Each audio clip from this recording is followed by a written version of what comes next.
Okay, so yan. Kakadating lang ito. Ito yung binili nating hard drive. Tatlong hard drive na 16 gig. 16 gig mga ba to? Gigabyte. Pero open muna natin. Alam ko 16 or 18 yata. Hindi, 16 to. So open natin. Ito yung bumili ako kasi may defective na hard drive. Tapos yung isa dun, parang ni-refund na lang nila. Hindi na nila kinuha yung unit mismo.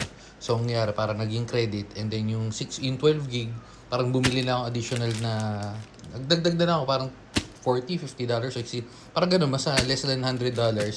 Yung nag-upgrade na lang ako ng 16 and then bumili pa ako extra. Tapos ito yung ayun wait lang. Medyo makalat kasi, ayun, dito ako nakapwesto ngayon. Hindi pa ayos yung sa kwarto ko. Pero yan, ito yung 1522 natin. Nakabukas. Ayan, no. Wala kasi itong mga laman. Diyan natin lalagay yan. Yan. So, sasalpak natin yan. Dito nakalagay yung dalawang 12. Tapos lalagyan natin ng tatlong 16. Okay lang naman yun, mag-SHR lang naman tayo. So, may mawawala sa atin more or less 12. Mga 12 gig, parang ganun. Tapos ito yung natin Synology. Ginagamit natin yan for backup. Anyway, so bubuksan muna natin tong yung mga hard drive. Ito mahirap, di ako kompleto ng gamit. Wala akong gunting. Yan. Ginunting ko na kasi buksan. Isang kamay gamit ko. Oops.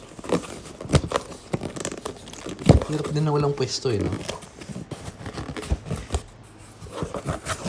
Ay no, wait.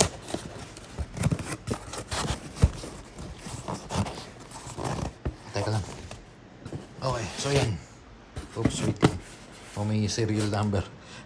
Hirapan ako nung nakarang video, nagtatakip-takip pa ako pero wait, check ko lang. Parang wala. Buksan ko. May mga may mga scotch tape pa sa gilid. Okay, yan. So, ayan nga, 16 gig. Itatago ko lang kasi nahirapan ako mag-edit dun sa nakarang video. Ayan, 16 gig yan. So, pare-parehas yan. Tatlong 16 gig. At ilalagay nga natin dun. Syempre, yung printer natin, tapos CCTV. So, sasalpa ko lang, tapos set up ko na rin. Kasi, currently, nasan ba ako?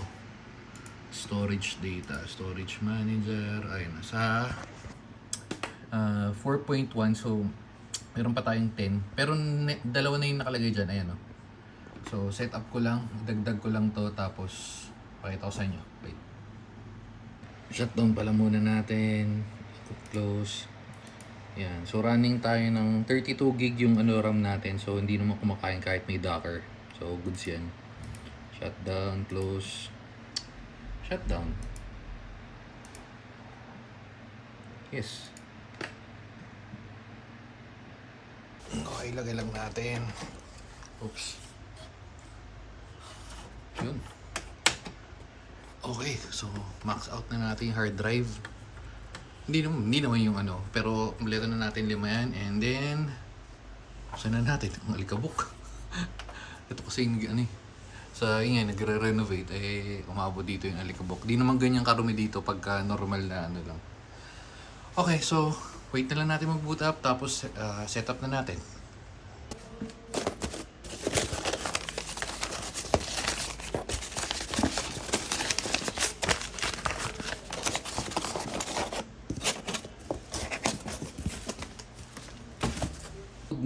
Login lang tayo.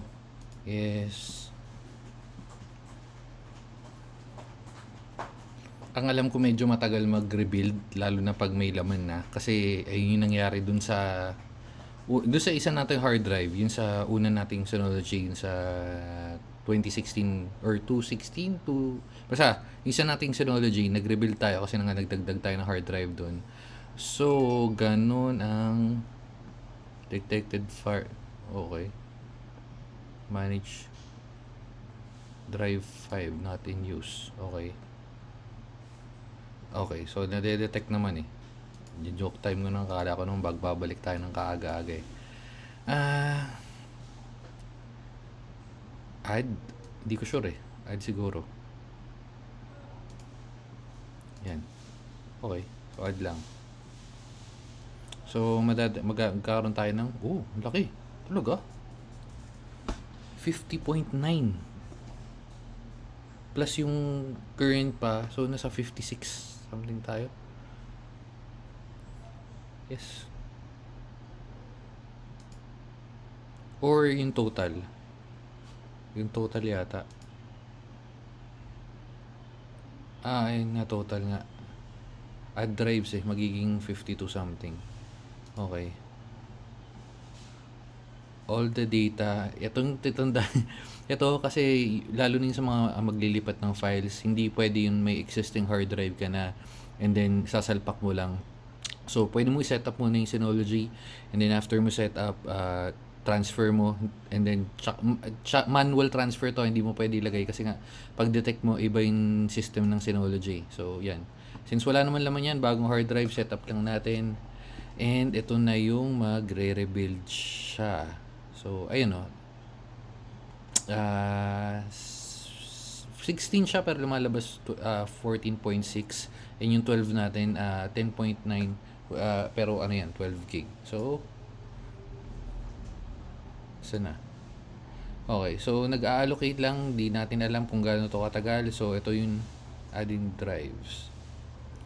Pagkatapos ito, i-scrub ko na rin. Ito yung ano basta medyo matagal na process to. Ito yung umabot ng isang araw. Yun sa nakaraan ewan ko kasi either mabagal or luma na yung Synology or mabagal lang talaga yung hard drive nun. Kasi ito WD Red Pro. Sige, pakita na natin. At may doorbell, wait lang. Doorbell. Yan. Ito nga yung sasabi ko. So, nabili natin to sa Amazon. Ikikwento ko na rin. Total, nandito na. Wait. Sige, hindi na natin sa sign in. Ang nangyari kasi, yung nabili nating hard drive, wait. Total, di naman ako nakalagin. WD Red, diba? WD Red 12 TB. So, ito yun. Tansya ko. Amazon ba to? Hindi na nga siya Amazon Pero wait. Hindi. Plus lang yan. Ito. Nagmahal siya Ito. Ito yun. Ito, eksaktong store. Eksakto yung pinaganuhan ko. Yung 12 TB nila originally, nasa 220 lang to. Kasi galing ako sa 8 TB. Yun yung pinagdagdag ko dun sa dun sa dating Synology. Kasi dahil nga onti lang naman yung gap or onti lang yung price change since 209 magiging 220 that time medyo tumaas ngayon ng $14. 220. So nag 12 terabyte na ako. So bumili ako ng paisa-isa kasi tinetesting nga natin dahil noong mga panahon na hindi naman natin alam kung paano mag-order sa Amazon na papadala sa Pilipinas and then mag-i-exceed nga. Nagiging problema nga kasi ng ganito, pag $200 plus, lalagpas ka na doon sa 10,000, magkakaroon ka na ng import fees, which is mahal. So anyway, so yun nga, itong 12 terabyte na to, mapapansin nyo to sa gilid, ships from Amazon. So pagka ganyan, ewan ko kung lahat, pero kasi may nag-message or nag-comment din nung nakaraan nung sa isang video, pag ships and sold from Amazon, yun nga, ang mangyayari is nire-refund na lang nila. Hindi totally refund, pero ibabalik nila yung kung magkano yung binili na gastos mo, and then i-credit nila yun diretso at hindi nila kunin yung item. At ganun yung nangyari sa akin. And then after nun, since nabalik yun, sabi ko nga idagdag na lang ako. Yung 14 tinitingnan ko, parang hindi masyado sulit. Yan, so onti lang yung gap. So nag-16 na ako. Pero itong 16 kasi hindi siya listed na supported sa site nung Synology for 1522 plus, pero nakita nyo naman yan nagre-rebuild naman siya. Yan, medyo matagal talaga yan, so hindi ko napapakita matapos yan, pero yun, marami na tayong naka-install dyan, mga containers natin. Yan marami na nakalagay kung ano-ano. Anyway, so yun nga. So after nun na-refund sa akin yung 34, medyo matagal nga, so umabot ng isang araw mahigit. Sabi nila kasi una ko nakausap is an hour, again 2 hours, 3 hours, 4 hours, hanggang umabot ng basta alos isang araw. And then yung nakuha ko yan, binili ko na lang rekta dito. So, kung total mo, halimbawa to, total mo 287, since na credit back lang nila, mamaminus lang yung 234. And then yung missing or yung kulang is i-card mo na lang or kung ano man yung mode of payment mo. Ayan, 287 medyo mahal na nga rin yata to. Parang hindi ko matandaan kung magkano kuha yung sa akin. Check natin, wait. Yan, kung nakalagay diyan na ship to yung pangalan ko at US kasi nga pinalad natin sa parang warehouse ng Kango Express at Kango Express nagpadala sa atin. Anyway, so ayun yung price at 560 kasi na less nga and na-confirm ko 260 lang yung original na order ko. At yung dati nating hard drive, yung nakita nyo kanina 234, ito 219 lang. 219.99 to be exact.